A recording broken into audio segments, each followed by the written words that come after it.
Good morning students. हम लोग eco का फर्स्ट चैप्टर पढ़ रहे थे, पालमपुर की कहानी।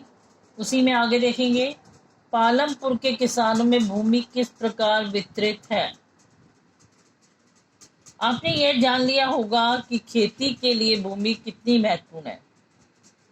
दुर्भाग्यवश खेती के काम में लगे सभी लोगों के पास खेती के लिए पर्याप्त भूमि नहीं है। ठीक है, उन्होंने कहा कि वहां पर अगर हम देखें तो सभी लोगों के पास भूमि नहीं है। पालमपुर में 450 परिवार, हमने पढ़े थे कि 450 परिवार रहते हैं वहां पर। अब देखते हैं जरा, 450 परिवारों में से लगभग एक तिहाई अर्थात 150 परिवारों के पास खेती के लिए भूमि नहीं है। 150 परिवार ऐसे हैं वहां पे जिनके पास बिल्कुल भी भूमि नहीं है, जो अधिकांशतः दलित हैं। और कैसे हैं वो? दलित, मतलब गरीब एकदम। बाकी परिवारों में से 240 परिवार जिनके पास भूमि है 2 हेक्टेयर से कम क्षेत्र वाले छोटी भूमि के टुकड़ों पर खेती करते हैं। भूमि के ऐसे टुकड़ों पर खेती करने से किसानों के परिवारों को पर्याप्त आमदनी नहीं होती है। अब उन्होंने कहा कि 150 परिवार तो ऐसे जिनके पास भूमि ही नहीं है, भूमिहीन है वो। 240 परिवार ऐसे हैं जिनके पास 2 हेक्टेयर से कम क्षेत्रफल वाले भूमि के टुकड़े हैं, 2 हेक्टेयर से कम। ठीक है, और जिस पर अगर वो खेती करते भी हैं तो वो उन्हें पर्याप्त नहीं पड़ती। ठीक है, वो भूमि उन्हें पर्याप्त नहीं पड़ती है।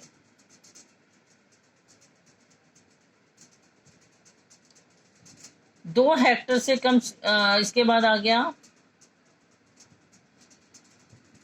1960 में कृषक गोविंद के पास 2.25 हेक्टेयर से अधिक असिंचित भूमि थी। गोविंद अपने 3 पुत्रों की मदद से इस भूमि पर खेती करता था। यद्यपि वे बहुत आराम से नहीं रह रहे थे, लेकिन परिवार अपनी एक भैंस होने वाली कुछ अतिरिक्त आय के द्वारा अपना गुजारा कर रहा था। गोविंद की मृत्यु के कुछ वर्ष पश्चात यह भूमि उसके तीनों पुत्रों के बीच बट गई और प्रत्येक के पास अब केवल 0.75 हेक्टेयर भूमि का टुकड़ा था। परंतु अब बेहतर सिंचाई व्यवस्था और खेती की आधुनिक विधियों के बावजूद गोविंद के बेटे अपनी जमीन से गुजारा नहीं कर पा रहे थे। वर्ष के कुछ भाग में उन्हें कुछ अतिरिक्त कार्य भी ढूंढना पड़ता है। अब देखो, उन्होंने बताया कि पहले जब भूमि का टुकड़ा था तो सारे इकट्ठे होकर उसी पर खेती करते थे, तो किसी तरीके परिवार का गुजारा चला लेते थे। उनके पास एक भैंस भी होती थी तो उनका गुजारा चल जाता था। लेकिन जब गोविंद की मृत्यु हो जाती है और वो भूमि सब में तीनों बेटों में बांट दी जाती है, तो छोटे छोटे टुकड़े उनके पास भूमि के आते हैं। और कितने आते हैं? 0.75 हेक्टेयर भूमि। और अगर अब इस पे वो खेती करते हैं आधुनिक तकनीक से भी, तब भी उनका गुजारा नहीं चल पाता है, उन्हें और दूसरे काम भी ढूंढने पड़ते हैं।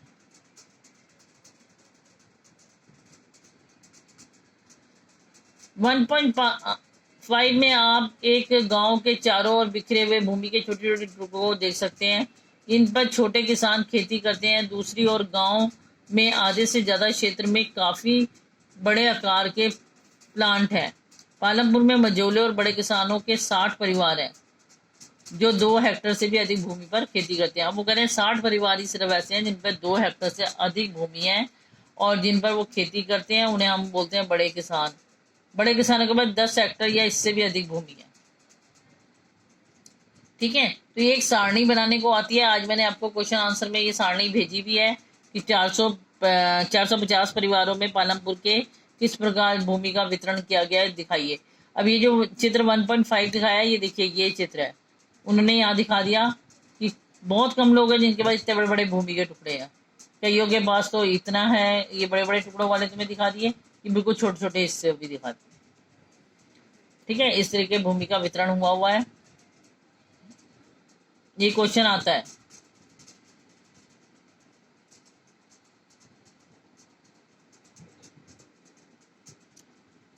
श्रम की व्यवस्था कौन करेगा? भूमि के पश्चात श्रम उत्पादन का दूसरा आवश्यक कारक होता है।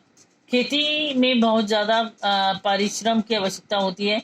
छोटे किसान अपने परिवारों के साथ अपने खेतों में स्वयं काम करते हैं। इस तरह वे खेती के लिए आवश्यक श्रम की व्यवस्था स्वयं ही करते हैं। मंझोले और बड़े किसान अपने खेतों में काम करने के लिए दूसरे श्रमिकों को किराए पर लगाते हैं। अब उन्होंने कहा जो छोटे छोटे किसान होते हैं वो तो अपने खेतों में खुद ही काम कर लेते हैं, अगर वो किसी दूसरे से करवाएंगे तो उनको पैसे वैसे देने पड़ेंगे और इतना अनाज होगा नहीं कि वो आप भी अपना भी गुजारा चला लें और दूसरे को भी दे लें, तो इसलिए वो अपने खेतों में स्वयं ही काम करते हैं। और जो मंझोले और बड़े किसान होते हैं वो जो दूसरे श्रमिकों को लगा लेते हैं जिनके पास भूमि नहीं होती, वो उन लोगों को अपने खेतों पे काम कराने के लिए किराए पर रख लेते हैं।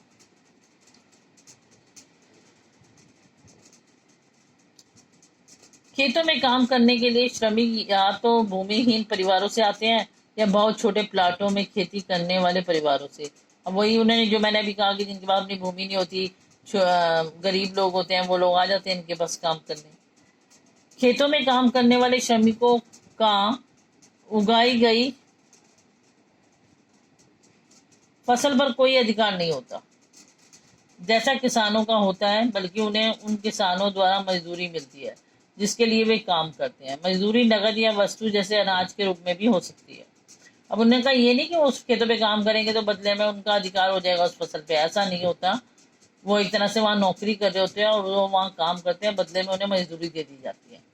और मजदूरी जरूरी नहीं नगद के रूप में दी जाए, पैसे के रूप में उनके पास आए, ये अनाज के रूप में भी आ जाती है कि जो अनाज होता है उसका कुछ हिस्सा वो उन्हें देते हैं कि तुम्हारे घर का गुजारा चल जाएगा।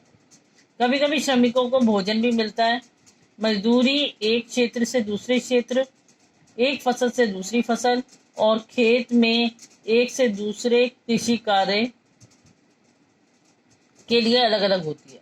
रोजगार की अवधि में भी काफी भिन्नताएं हैं।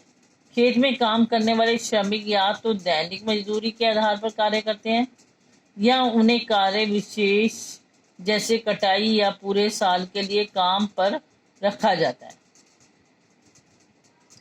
ठीक है। अब उन्होंने कहा क्या है कि ये रोजगार उन्हें ये नहीं कि हमेशा के लिए मिल जाता है, कभी तो कुछ अवधि के लिए मिलता है और कभी इन्हें दैनिक रूप से मिलता है कि इस दिन करा और उस दिन नहीं है, जिस दिन कार्य होता है तभी इन्हें बुला लिया जाता है, या फिर जब कटाई का समय तब बुला लिया। ठीक है, जैसा कार्य होगा उसी हिसाब से इनकी व्यवस्था की जाती है। डाला पालमपुर में दैनिक मजदूरी पर काम करने वाला एक भूमिहीन श्रमिक है। ठीक है, डाला नाम का एक व्यक्ति है जिसके पास अपनी भूमि नहीं है। इसका मतलब है कि उसे लगातार काम ढूंढते रहना पड़ता है। सरकार द्वारा खेतों में काम करने वाले श्रमिकों के लिए एक दिन की न्यूनतम मजदूरी 115 रुपये निर्धारित है। ठीक है, वो काम ढूंढता रहता है और सरकार ने तय कर रखा है कि अगर किसी को काम पर रखोगे तो 115 रुपये एक दिन की मजदूरी देनी होगी कम से कम। लेकिन डाला मात्र 80 रुपये ही मिलते हैं। पालमपुर में खेती श्रमिकों में बहुत ज्यादा स्पर्धा है, इसीलिए लोग कम वेतन में भी काम करने पर सहमत हो जाते हैं। डाला अपनी स्थिति के बारे में रामकली से शिकायत करता है, जो कि एक अन्य खेती श्रमिक है। डाला और रामकली दोनों गांव के निर्धन व्यक्तियों में से हैं। अब देखो, उन्होंने कहा कि डाला को सरकार ने तो कह रखा है अगर उसे काम मिलेगा तो 115 रुपये मिलने चाहिए एक दिन के, लेकिन वो 80 रुपये में भी काम करने को शुरू मान जाता है। वो किसी से ये नहीं कहता कि मुझे 115 रुपये ही चाहिए, वो 80 रुपये में भी काम करने को तैयार हो जाता है। क्यों? क्योंकि उन्होंने कहा कि पालमपुर के अंदर काम कम है और काम करने वाले अधिक। ठीक है, बहुत से ऐसे गरीब परिवारों से हैं जिनके पास अपनी भूमि वगैरह नहीं है, उन्हें दूसरों के खेतों पर ही काम करना पड़ता है।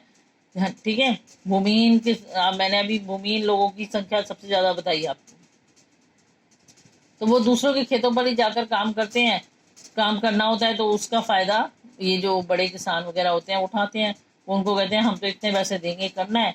तो डाला जैसे व्यक्ति को लगता है कि मेरी जगह किसी और को काम मिल जाएगा, मुझे नहीं मिलेगा, तो वो कम पैसों में भी काम करने को तैयार हो जाता है। तो इसी प्रकार से यहाँ पर अभी आपको रामकली और डाला की कहानी, रामकली और डाला के ये एक चित्र ऊपर था बात करते हुए। यहाँ पर वो दोनों एक ही गांव के हैं। आजकल काम मिलना कठिन है, केवल बड़े किसान ही हमें रखते हैं और वह भी बहुत कम दिनों के लिए। घनश्याम एक बड़ा किसान है और उसने अभी अभी 1 हेक्टर खरीदा है, इसीलिए इस वर्ष कटाई के मौसम में वह हमें और भी काम मिलेगा। पिछले वर्ष मैंने पूरे वर्ष में 5 माह भी कम समय काम किया। ठीक है, वो दिखा रहे हैं कि बहुत कम समय के लिए उन्हें काम मिल जाता है। अगर किसी के पास ज़्यादा भूमि होती है तो इनको आस हो जाती है कि वो हमें काम पे रख ही देगा। हमारे पास जुताई के लिए है ट्रैक्टर, कटाई के लिए हार्वेस्टर और गहराई के लिए थ्रेसर है। यहाँ तक कि खरपतवार को साफ करने के लिए कुछ किसान खरपतवार नाशक को छिड़कते हैं। तो आज के लिए बेटा इतना ही, और नेक्स्ट क्लास में हम इससे आगे करेंगे, इसे अच्छी तरह रीड कर लेंगे। थैंक्स।